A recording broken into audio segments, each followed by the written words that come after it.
आज हम लोग दूसरा अध्याय का शेष भाग को सुनेंगे। संजय बोले कि पूर्वोक्त प्रकार से करुणा करके व्याप्त और आंसुओं से पूर्ण तथा व्याकुल नेत्रों वाले शोकयुक्त उस अर्जुन के प्रति भगवान मधुसूदन ने यह वचन कहा, हे अर्जुन, तुमको इस विषम स्थल में यह अज्ञान किस हेतु से प्राप्त हुआ? क्योंकि यह न तो श्रेष्ठ पुरुषों के आचरण से किया गया है, न स्वर्ग को देने वाला है, न कीर्ति को करने वाला है।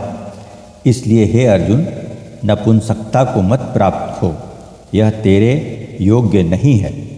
हे परम तप, तुच्छ हृदय की दुर्बलता को त्याग कर युद्ध के लिए खड़ा हो।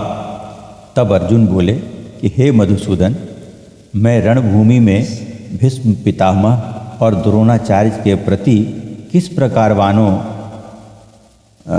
करके युद्ध करूँगा? क्योंकि हे अरिसूदन, वे दोनों ही पूजनीय हैं। इसलिए इन महानुभाव गुरुजनों को न मारकर इस लोक में भिक्षा का अन्न भी भोगना कल्याणकारक समझता हूँ। क्योंकि गुरुजनों को मारकर भी इस लोक में रुधिर से सने हुए अर्थ और काम रूप भोगों को ही तो भोगूंगा, और हम लोग यह भी नहीं जानते कि हमारे लिए क्या करना श्रेष्ठ है, अथवा यह भी नहीं जानते कि हम जीतेंगे या हमको वे जीतेंगे। और जिनको मारकर हम जीना भी नहीं चाहते, वे ही धृतराष्ट्र के पुत्र हमारे सामने खड़े हैं। इसलिए कायरता रूप दोष करके उपहत हुए स्वभाव वाला और धर्म के विषय में मोहित चित्त हुआ मैं आपको पूछता हूँ, जो कुछ निश्चय किया हुआ कल्याणकारक साधन हो वह मेरे लिए कहिए। क्योंकि मैं आपका शिष्य हूँ, इसलिए आपके शरण में मेरे को शिक्षा दीजिए। क्योंकि भूमि में निष्कंटक धन धान्य संपन्न राज्य को और देवताओं के स्वामीपने को प्राप्त होकर भी मैं उस उपाय को नहीं देखता हूँ जो कि मेरी इंद्रियों के सुखाने वाले शोक को दूर कर सके।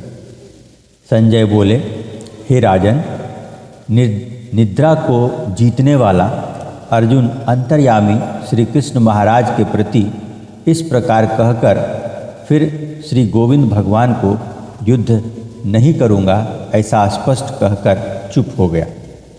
उसके उपरांत हे भरतवंशी धृतराष्ट्र, अंतर्यामी श्री कृष्ण महाराज ने दोनों सेनाओं के बीच में उस शोकयुक्त अर्जुन को हंसते हुए से यह वचन कहा, हे अर्जुन, तू न शोक करने योग्य के लिए शोक करता है और न पंडितों के वचनों को कहता है, परंतु पंडित जन जिनके प्राण चले गए हैं उनके लिए और उनके प्राण नहीं गए हैं उनके लिए भी शोक नहीं करते हैं। क्योंकि आत्मा नित्य है, इसलिए शोक करना अयुक्त है। वास्तव में न तो ऐसा ही है कि मैं किसी काल में नहीं था अथवा तू नहीं था, अथवा यह राजा लोग नहीं थे, और न ऐसा ही है कि इससे आगे हम सब नहीं रहेंगे। किंतु जैसे जीवात्मा की इस देह में कुमार, युवा और वृद्ध अवस्था होती है, वैसे ही अन्य शरीर की प्राप्ति होती है।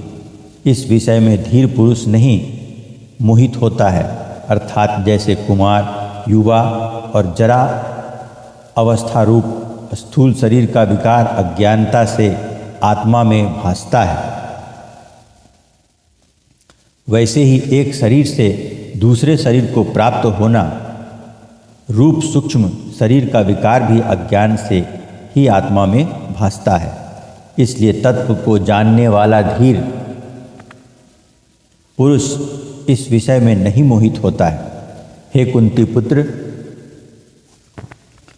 सर्दी गर्मी और सुख दुख को देने वाले इंद्रिय और विषयों के संयोग को क्षणभंगुर और अनित्य है।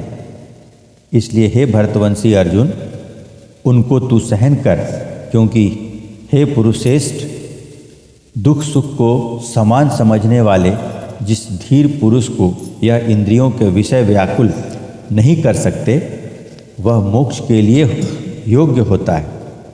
और हे अर्जुन, असत वस्तु का तो अस्तित्व नहीं है और सत का अभाव नहीं है। इस प्रकार इन दोनों ही तत्वज्ञानी पुरुषों द्वारा देखा गया है। इस न्याय के अनुसार नाश रहित तो उसको जान के जिससे यह संपूर्ण जगत व्याप्त है, क्योंकि इस अविनाशी का विनाश करने को कोई भी समर्थ नहीं है। और इस नाश रहित अप्रमेय नित्य स्वरूप जीवात्मा के यह सब शरीर नाशवान कहे गए। इसलिए हे भरतवंशी अर्जुन, तू युद्ध कर। जो इस आत्मा को मारने वाला समझता है तथा जो इसको मरा मानता है, वे दोनों ही नहीं जानते हैं, क्योंकि यह आत्मा न मारता है और न मारा जाता है। यह आत्मा किसी काल में भी न जन्मता है और न मरता है, अथवा न यह आत्मा हो करके फिर होने वाला है, क्योंकि यह अजन्मा, नित्य, शाश्वत और पुरातन है। शरीर के नाश होने पर भी यह नाश नहीं होता है। हे पृथापुत्र अर्जुन, जो पुरुष इस आत्मा को नाश रहित, नित्य, अजन्मा और अव्यय जानता है, वह पुरुष कैसे किसी को मरवाता है और कैसे किसको मारता है। और यदि तू कहे कि मैं तो शरीरों के वियोग का शोक करता हूँ, तो यह भी उचित नहीं है, क्योंकि जैसे मनुष्य पुराने वस्त्रों को त्याग कर दूसरे नए वस्त्रों को ग्रहण करता है, वैसे ही जीवात्मा पुराने शरीर को त्याग कर दूसरे नए शरीरों को प्राप्त होता है। हे अर्जुन, इस आत्मा को शास्त्रादि नहीं काट सकते हैं और इसको आग नहीं जला सकती है, तथा इसको जल नहीं गीला कर सकते हैं और वायु नहीं सुखा सकता है, क्योंकि यह आत्मा अक्षेद्य है।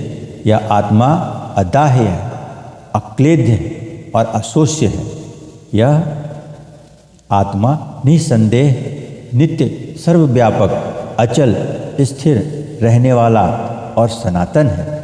यह आत्मा अव्यक्त अर्थात इंद्रियों का अविषय, और यह आत्मा अचिंत्य अर्थात मन का अविषय, और यह आत्मा विकार रहित अर्थात न बदलने वाला कहा गया है। इससे हे अर्जुन, इस आत्मा को ऐसा जानकर तू शोक करने के योग्य नहीं है, अर्थात तुझे शोक करना उचित नहीं है। यदि तू इसको सदा जन्मने और सदा मरने वाला माने, तो भी हे अर्जुन, इस प्रकार शोक करने को योग्य नहीं है, क्योंकि ऐसा होने से तो जन्मने वाले की निश्चित मृत्यु और मरने वाले का निश्चित जन्म होना सिद्ध हुआ। इससे भी तू इस बिना उपाय वाले विषय में शोक करने के योग्य नहीं है।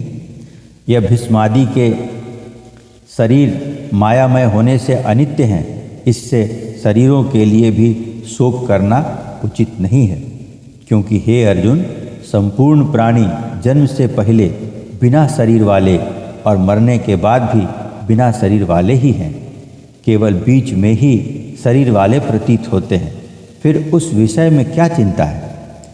हे अर्जुन, यह आत्मत्व बड़ा गहन है, इसलिए कोई महापुरुष ही इस आत्मा को आश्चर्य की ज्यों देखता है, और वैसे ही दूसरा कोई महापुरुष ही आश्चर्य की ज्यों इसके तत्व को कहता है, और दूसरा कोई इस आत्मा को आश्चर्य की ज्यों सुनता है, और कोई सुनकर भी इस आत्मा को नहीं जानता।